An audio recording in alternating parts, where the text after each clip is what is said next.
I'm Nora Simpson, and I'm the head of training for AssumeList. And here's why assumptions are often terrific for sellers. Assumable listings get interest from more buyers. Assumable listings often sell at a higher price.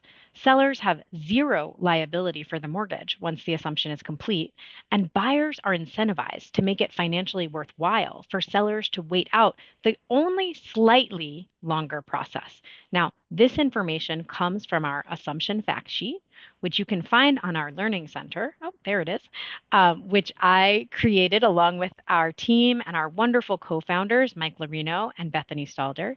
You can see we've got loads of fact sheets here, and one of my favorite fact sheets is called Busting Myths About Assumptions. So let's bust some more myths. It used to be that assumptions took 4 to 6 months to get approved. That's not true anymore because both the VA and the Department of Housing and Urban Development have insisted that lenders approve an assumption within 45 days of receiving all the proper paperwork. So that's really important.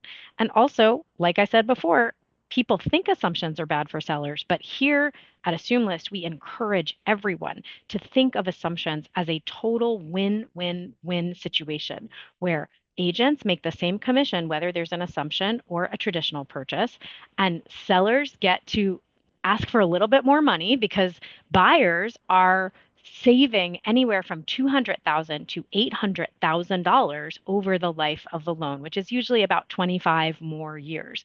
So that's a life-changing amount of savings, and we encourage everyone to think of this as abundance we should all be sharing so that we can achieve these win-win-win opportunities.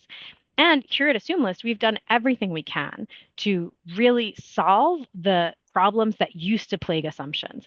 So that's why we have this 4 pain points document, which you can find on our Learning Center.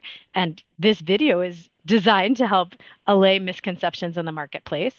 Cash gap is often an issue for buyers, but we've created a whole cash gap financing program with our preferred lenders. And we've even recruited a tremendous service transaction coordination team called the Easy Button team. And they have direct access to loan processors at every major mortgage servicer, and they easily help us close our assumptions very, very quickly. They help buyers and sellers across the country help assumptions close very, very quickly. And it's also important to remember that if you call the servicer of the assumable mortgage yourself, you will often hear them say that the assumption takes 90 days to close. Now, these lenders routinely quote 90 days because if buyers or sellers are slow to submit paperwork, then the assumption process will move more slowly in ways that are outside of their control, but certainly you'll perceive it if you're a buyer or a seller. But if buyers and sellers submit paperwork in a timely way, then the assumption will almost always close in 45 days or less. The Department of Veteran Affairs and the Federal Housing Administration have imposed strict closing standards for both types of assumptions. Lenders really are only allowed 45 days to review and approve an assumption application. There are no exceptions. Lenders can have fines imposed and other legal action taken against them if this 45-day mandate is not followed. So here we are, ready to educate you on all of the very real compliance that surrounds this assumption process so that you can be part of this incredible win-win-win opportunity. We're so glad you're here, and we can't wait to support you.